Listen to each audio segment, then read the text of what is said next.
Historia e vërtet e presidentit Wilson dhe ndihma që ai i dha Shqipërisë. Në çdo komb ka momente kur fati i tij varet nga një dorë huaj, një zë që ngrihet në mbrojtje drejtësisë kur të tjerët heshtin. Për shqiptarët, një prej këtyre zërave ishte ai presidentit amerikan, Woodrow Wilson. Në fillim të shekullit të 20, kur Shqipëria rrezikonte të fshihej nga harta pas luftës së parë botërore, një burr që se kishte parë kur vendin ton, dhe s'kishte ndonjë interes politik apo ekonomik aty, vendosi ta shpëtonte me forcën e një fjalie që do të mbetej historike. Shqipëria duhet të ekzistojë. Por kush ishte vërtet Wilson? Pse ndryri për një vend të vogël ballkanik? Dhe çfarë ndikimi pati vendimi i tij në historinë shqiptare? Thomas Woodrow Wilson lindi në 1856 në Virginia, të Shteteve të Bashkuara të Amerikës, në një familje pastorësh protestant. Ishte profesor i historisë dhe politologjisë, rektori i Universitetit të Princeton, më pas guvernatori i New Jersey, dhe në 1912 u bë presidenti 28 i Shteteve të Bashkuara. Në dallim nga politikanët e tjerë të kohës, Wilson ishte një idealist, një njeri që besonte se politika duhet të udhëhiqej nga moraliteti dhe drejtësia, jo nga interesat e pushtetit.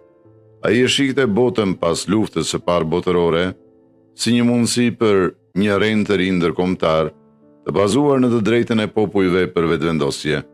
Kjo ide u bë zemra e programit të tij me 14 pikat, shpallur në janar 1918. Në 14 pikat, Wilson parashtronte një vizion të ri për paqen në botë, ku popujt e vegjël do të kishin të drejtën të vendosnin vetë për fatin e tyre, pa u coptuar nga fuqitë e mëdha. Pika më e rëndësishme ishte e drejta e vetëvendosjes kombëtare. Për Shqipërinë, kjo pikë do të bëjë shpëtimin në momentin më kritik, sepse pas luftës së parë botërore, vendi ynë ishte pothuajse i zhdukur nga arta diplomatike e Evropës. Në fund të luftës 1918, Shqipëria ishte një tokë pa shtet, e ndarë midis ushtrive të huaja. Veriu dhe Shkodra ishin në kontrollin e forcave serbe dhe franceze, Korsha në administrimin francez, Vlora dhe Jugu në pushtimin italian. Fuqitë e mëdha e shihnin Shqipërinë si një copë tokë që mund të ndajë sipas interesave të tyre. Në konferencën e paqes në Paris 1919, përfaqësuesit italian dhe grek kërkuan ndarjen e plotë të Shqipërisë. Italia pretendonte Vlorën dhe protektorat mbi pjesën tjetër.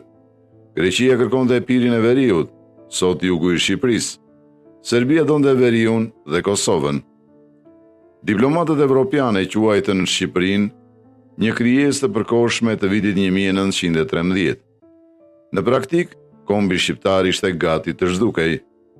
Dhe në këtë pikë hyri në skenë Woodrow Wilson. Në qershor 1919, kur çështja shqiptare u diskutua në Paris, të gjitha fuqitë e mëdha evropiane, Franca, Britania, Italia dhe Greqia, ishin prondarjes së Shqipërisë.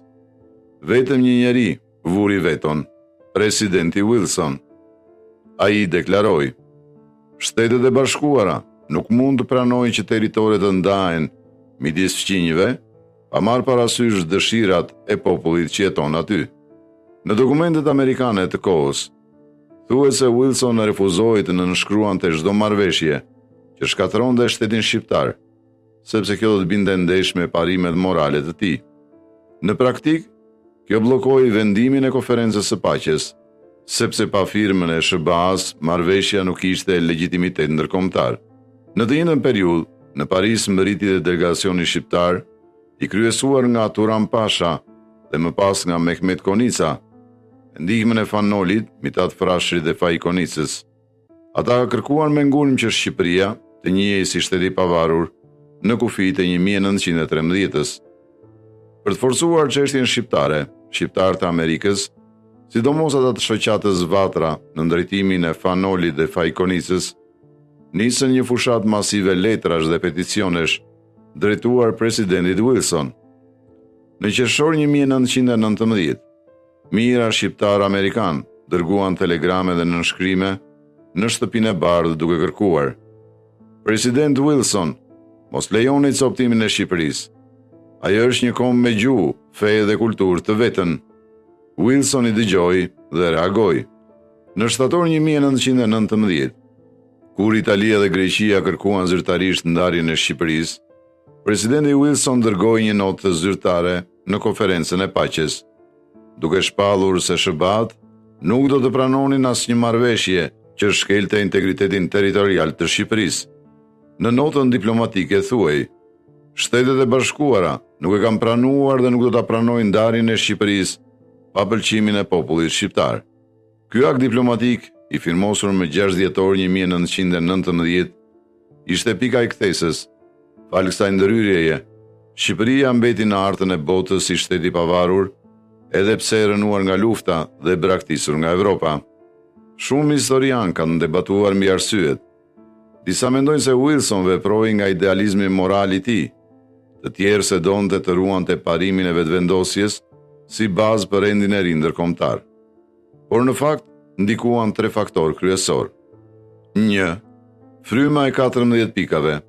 Wilson nuk mund të lejonte që fuqitë e vjetra evropiane të ndanin popujt e vegjël sipas interesave të tyre, pasi kjo do të shkatëronte idealin për të cilin ai kishte luftuar. 2. Presioni moral i diasporës shqiptare në SHBA, qindra letra, peticione dhe artikuj në mediat amerikane e vu në dieni për vuajtjet dhe padrejtësitë ndaj shqiptarëve. 3. Besimi te drejtësia dhe e drejta e popujve të vegjël. Ai e shihte rastin e Shqipërisë si simbol të betejës kundër imperializmit të vjetër. Në një letër drejtuar sekretarit të shtetit, Wilson shkroi: Nëse një komb i vogël me gjuhë dhe histori të vetën dëshiron të jetojë i lirë, askush s'ka të drejtë t'i amojë. Vendimi i Wilsonit pati pasoja të menjëhershme për fatin e Shqipërisë. Me 1920-ën, Shqipëria u pranua si antare e Lidhjes së Kombeve, organizatë paralelse e OKB-s. Po në atë vit, Kongresi i Lushnjës shpalli sovranitetin e plotë të vendit dhe krijoi një qeveri të re kombëtare. Forcat shqiptare fituan luftën e Vlorës kundër italianëve dhe i detyruan të tërhiqeshin. Këto ngjarje nuk do të kishin ndodhur pa garancinë ndërkombëtare që krijoi ndërhyrja e Wilsonit.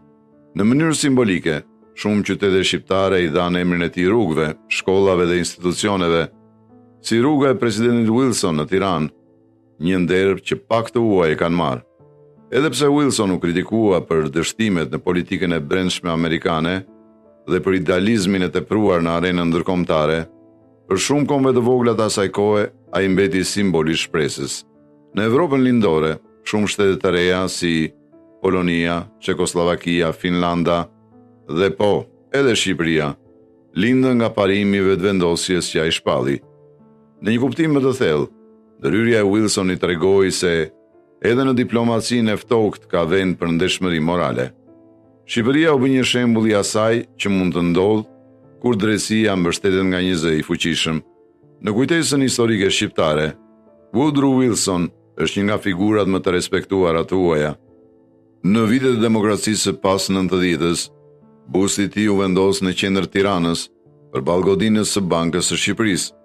Në 2018-ën, me rastin e 100 vjetorit të 14 pikave, qeveria shqiptare dhe ambasada amerikane organizuan një ceremoni përkujtimore, ku lexua fjalia që i shpëtoi vendit ton. Shqipëria duhet të ekzistojë. Në shkollat shqiptare, Wilson përmendet krah figurave të mëdha të kombit, si një mik që ndihmoi pa kërkuar asgjë. Por historia nuk përfundon këtu. Pas vdekjes së Wilsonit në 1924-ën, SHBA-t u tërhoqën përkohësisht nga Ballkani. Shqipëria hyri në periudhë paqëndrueshmërie, me përplasje politike dhe më vonë me vendosjen e monarkisë së Zogut. Gjatë luftës së ftogët, lidhjet me Amerikën u shkëputën për dekada. Megjithatë, ndjenja e mirënjohjes për Wilson mbeti e gjallë, si kujtimi një kohe kur një njeri i vetëm bëri diferencën.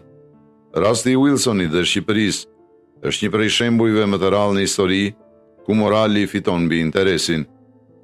Një president amerikan, në një epokë ku kolonializmi ishte ende norm, zgjodhi të mbrojë një popull të vogël që nuk kishte as pasuri natyrore, as ndikim strategjik. Ky akt nuk ishte politik, por moral. Në kohët moderne, kur diplomacia shpesh matet me pushtete, jo me parime, historia e Wilsonit mbetet një kujtesë se një zë i vetëm, nëse është i drejtë, mund të ndryshojë fatin e një kombi. Sot, një shekull më vonë, në një botë sërish të ndarë mes interesave të mëdha, historia e Woodrow Wilsonit na kujton se drejtësia dhe morali në politik nuk janë luks, por domosdoshmëri. Nëse Shqipëria ekziston si shteti i pavarur, një pjesë e meritës i takon një buri nga anët e largëta të Atlantikut, që pa në popullin ton jo një copë toke në art, por një komb që kishte të drejtë të jetonte i lirë. Faleminderit që ishit me ne në këtë udhëtim historik. Për më shumë kontent intelektual, mos harroni të bëni subscribe. Shihemi në episodin e radhës.